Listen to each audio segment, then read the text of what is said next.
All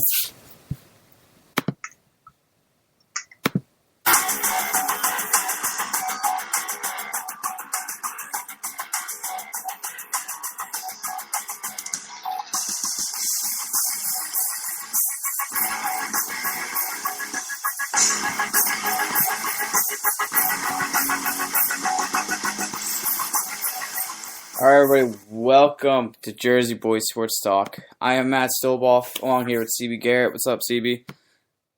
How much are you doing? Doing pretty good. As you can tell, Nick is not here. He is too busy partying at a Sweet 16. Any words on that? Yeah, exactly. So, whatever. Just, anyway, so today, we got a bit today, not too much, we're going to talk about the big things, obviously, that came up throughout the week, like the national championship, what's going on, a couple teams in the NBA. Since it's the middle of the year in the NBA, me and Nick decided to do a mid-season awards that we'll do in the show, talk about some coaches that got hired, and it's pretty much it. And then we'll go through our normal stuff and make our picks for this week for the championship games in the NFL. So today, we're going to kick off, my fault. We're going to kick off with the national championship that happened on Monday. As we all know, Ohio State played against Oregon. It was pretty close in the first half until Ohio State finally won thanks to Cardale Jones and crew and that offensive line. That offensive line was tremendous. What was I going to say? Oops. I just forgot the final score. I'm going to find it right now. Probably should have been prepared for that before. They won 42-20. Sorry, it was close. I think it was 21-20 or 21-10 in the first half, and then Ohio State was on 21-0 in the second half, and then won 42-20. So, Nick, not Nick. Oh my, I'm sorry. That was bad. That was really bad. Why would I ever tell? That's like a downgrade for you, CB. All right. So, I thought Oregon was going to win. I don't know about you. I thought Mariota and that crew was going to stomp on Ohio State. And, the fact that Ohio State won the national championship with their third-string quarterback, do we see Urban Meyer as one of the greatest coaches of all time now? Now that he's won a national championship with two different teams? Yeah, Urban Meyer, it just shows his brilliance being able to win with the third-string quarterback. And now, obviously, Cardale Jones is probably more than your average third-string quarterback, as some people were asking, or a lot of people thought he should declare for the NFL draft after just 3 games. But I also thought Oregon was going to win.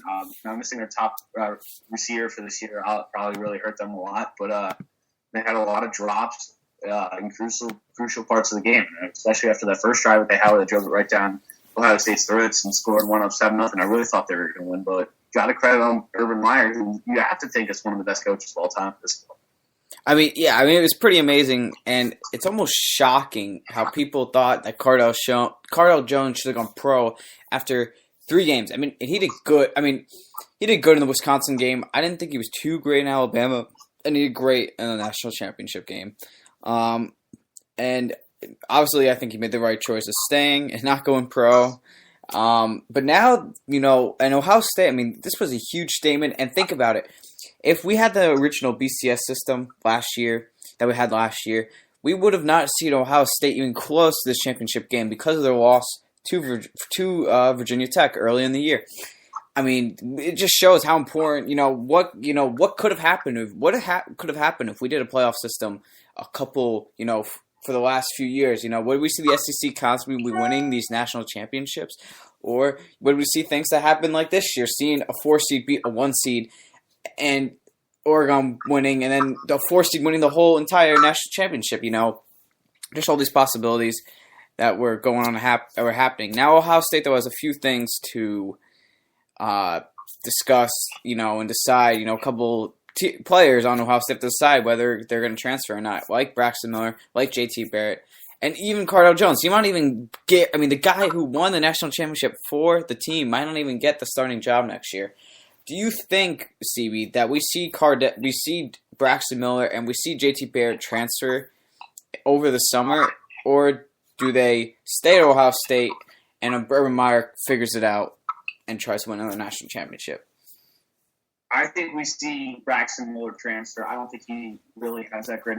He's also able to transfer and be immediately eligible next year, so he can go to pretty much any school he wants and choose based on he can where he wants to go based on where he's going to have a starting job and hopefully boost his draft stock. Now, I just want to say, Braxton Miller has had a couple of people have heard that he's either if he's gonna transfer, he'll decide between Duke and Florida State. Now, if he goes to Florida State, I mean, he was talented, and if Florida State, if he goes to Florida State, Jim officials have to worry about rebuilding another QB because he'll go from Jameis Winston to Braxton Miller, which is a pretty good replacement.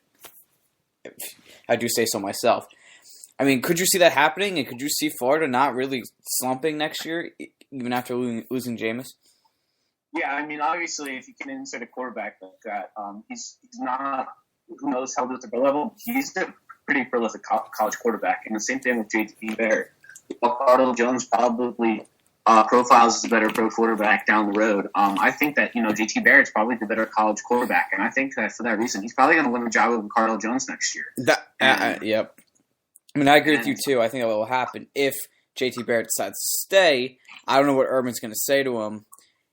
But it will be, I mean, this is like, if you really think about it, this is one of the weirdest, situations we've ever really seen in college football. It's almost like a free agent. These guys are free agents, and they can sign to any school they want to. It's kind of like that with Braxton Miller. It's kind of like that with JT Barrett.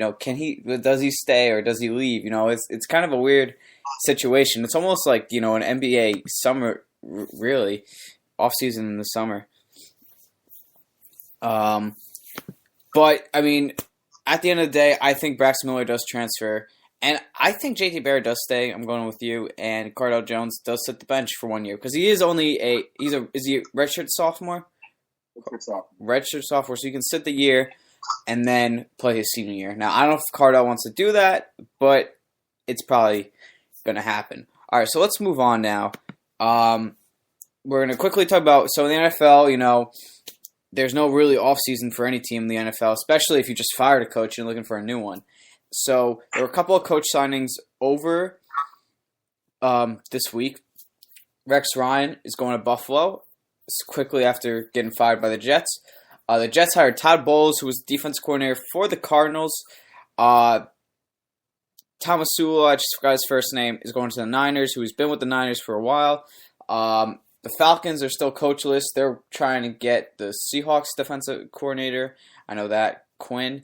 And I think those were the only coach hirings. And Jack Del Rio. Jack Del Rio went to Oakland, and John Fox was just fired by the Broncos, is now going to be coaching the Bears. So, CB, do you have any opinions on any of the coaching hirings that happens over the week? Well, Rex Ryan going to the Bills was kind of surprised, and I really thought he was going to want to go to Atlanta, where they already have a quarterback there. Obviously, being in the New York market, it's well documented. His struggles with building a quarterback, and in Atlanta, they already have a quarterback, and they have a pretty good offense. They have Matt Ryan as their quarterback, and then they have Julio Jones and Roddy White as receivers. Now that running game is a little bit suspect, but they have a lot of pieces that they can work with down there. Well, Steven Jackson might not be what he once was. They still have Devontae Freeman, and if he comes back, Anton Smith. But I think that him going to Buffalo was a little surprising, considering that they're in a similar situation as the Jets. Maybe their defense is definitely better than the Jets. If they actually have a secondary and a very, very good defensive line, so that gives them a lot to work with. But the struggles with quarterback that they have, Kyle Orton was their quarterback last year, and then him retiring, and then they're going to have to go back to E.J. Manuel. It puts Rex Ryan pretty much in a similar position that he was with the Jets. That kind of surprised me. Yeah, I mean, I like the Todd Bowles signing. I honestly do. I mean, that Jets defense is good. We've seen it be good, especially last year, not this year so much. And I think it'll be a good change. It's going to be a good change for the Jets. I mean, I think, tired of Rex Ryan and losing seasons over the last few years, that getting this new guy that supposedly a lot of guys like and could actually attract some defensive free agents, as we heard with Cromartie, who could go back to the Jets because he wants to play with Todd Bowles, which will be pretty interesting. Also, the John Fox signing I actually like a lot, and I can really see him turn around that team. I know a lot of people seem to hate John Fox and just feel like he's not a good coach because he's had good teams and just hasn't won a Super Bowl with them. But he's done pretty good with his quarterbacks. I understand Peyton, Peyton is Peyton. He's amazing anyway. But you have to remember, when he was with Carolina, he had Jake Delhomme as his quarterback. And he led that team to a Super Bowl with Jake Delhomme. I mean, come on. I mean, I could really, Jake Cutler, we've seen his struggles. And honestly, Trestman may not have been as tough on him as he probably should have been.